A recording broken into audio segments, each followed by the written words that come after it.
గత ప్రభుత్వ విధానాలతో ప్రజల జీవన ప్రమాణాలు పడిపోయాయి. ఆదాయం కోసం ప్రజలపై అదనంగా భారం మోపలేమని ఏపీ ముఖ్యమంత్రి చంద్రబాబు అన్నారు. ఆదాయ ఆర్జనలో మరింత మెరుగైన ఫలితాలు సాధించడం మినహా మరొక మార్గం లేదని తెలిపారు. సంక్షేమ కార్యక్రమాలకు, అభివృద్ధి పనులకు ఆర్థిక వనరులు ఎంతో కీలకమన్న ఆయన రోజువారీ పురోగతిని చూపేలా ఆదాయార్జన శాఖల్లో అధికారులు పనిచేయాలని నిర్దేశించారు. వనరులు ఆదాయ వృద్ధిపై చంద్రబాబు సచివాలయంలో అధికారులతో సమీక్ష నిర్వహించారు. గత వైసీపీ ప్రభుత్వ హయాంలో ఆర్థికంగా కుదేలైన రాష్ట్రం మళ్లీ కోలుకొని అభివృద్ధి చెందాలంటే ప్రభుత్వంలోని ఆదాయార్జన శాఖలు ఉత్తమ ఫలితాలు రాబట్టాలి. రాష్ట్ర ఖజానాకు రాబడులు పెంచేందుకు సరికొత్త ఆలోచనలు చేయాలి. రాష్ట్రాన్ని ఆర్థిక కష్టాల్లో నుంచి బయటపడేసే అందుకు సమర్థవంతమైన చర్యలు తీసుకోవాలి. సాధారణ పనితీరుతో, సాధారణ లక్ష్యాలతో యథాలాపంగా పనిచేస్తే ఫలితాలు రావు. వినూత్న ఆలోచనతో పనిచేయాలి. టెక్నాలజీ వాడకం ద్వారా రెవెన్యూ ఆర్జనలో లోపాలను సరిదిద్ది ఆదాయం పెంచాలి అని చంద్రబాబు సూచించారు. కాగా వాణిజ్య పన్నుల విభాగంలో పన్ను ఎగవేతల అంశం సీఎం దృష్టికి అధికారులు తీసుకువెళ్లారు. ఏ ఒక్కరూ పన్ను ఎగవేతకు పాల్పడకుండా చూడాలని, అలాగని వ్యాపారులను వేధింపులకు గురి చేయవద్దని సీఎం సూచించారు. సంక్షేమ కార్యక్రమాలకు, అభివృద్ధి పనులకు ఆర్థిక వనరులు ఎంతో కీలకమని, దీన్ని దృష్టిలో పెట్టుకుని రోజువారీ పురోగతి చూపేలా ఆదాయార్జన శాఖల్లో అధికారులు పనిచేయాలని సీఎం సూచించారు.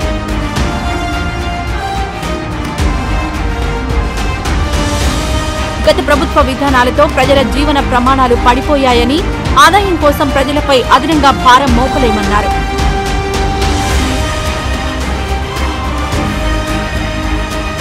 ఆదాయార్జనలో మరింత మెరుగైన ఫలితాలు సాధించడం మినహా మరొక మార్గం లేదని తెలిపారు.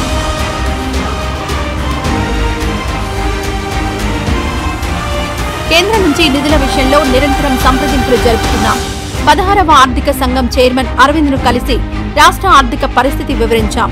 ఈ తపనంతా రాష్ట్రం కోసమే. అధికారులు దీన్ని అర్థం చేసుకుని పనిచేయాలని సూచించారు.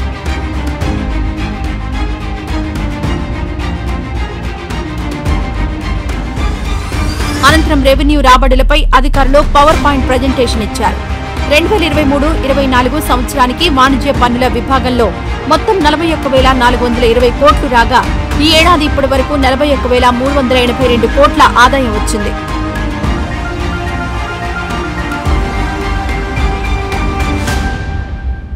ఈ విభాగంలో ఫిబ్రవరి, మార్చిలో వృద్ధి ఉంటుంది. నూతన ఎక్సైజ్ విధానం కారణంగా ఈ శాఖలో గత ఏడాదితో పోల్చితే ఆదాయం పెరగనుంది. మైనింగ్ శాఖలో ఇప్పటి వరకు అనుకున్న స్థాయిలో రెవెన్యూ పెరగలేదని అధికారులు తెలిపారు. కోర్టు కేసుల పరిష్కారం, అనుమతుల మంజూరు వంటి చర్యల ద్వారా మైనింగ్ శాఖలో ఆదాయాన్ని పెంచాలని సీఎం సూచించారు. రాష్ట్రానికి ఉన్న మైనింగ్ వనరుల దృష్ట్యా ఈ విభాగంలో అత్యధిక ఆదాయం రావాలని నిర్దేశించారు. 2024-25 ఆర్థిక సంవత్సరానికి వ్యాట్, జీఎస్టీ, ఎక్సైజ్, వృత్తి వాణిజ్య పన్నుల ద్వారా వచ్చే ఆదాయం స్వల్పంగా పెరుగుతుందని అధికారులు అంచనా వేశారు.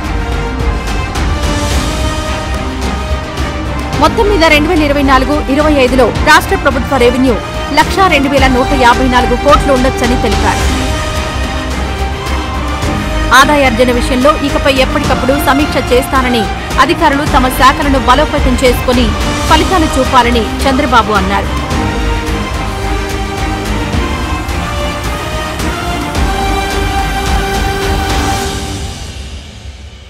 ఈ వీడియో నచ్చితే లైక్ చేయండి. అలాగే మా ఛానల్ ని ఫస్ట్ టైం కనుక చూస్తున్నట్టయితే ఇప్పుడే సబ్స్క్రైబ్ చేసుకుని పక్కనే ఉన్న గంట సింబల్ ని యాక్టివేట్ చేసుకోండి. అప్పుడే మేము పెట్టే ప్రతి వీడియో మీకు నోటిఫికేషన్ గా వస్తుంది. అలాగే ఈ వీడియో పూర్తిగా చూసినందుకు ధన్యవాదాలు.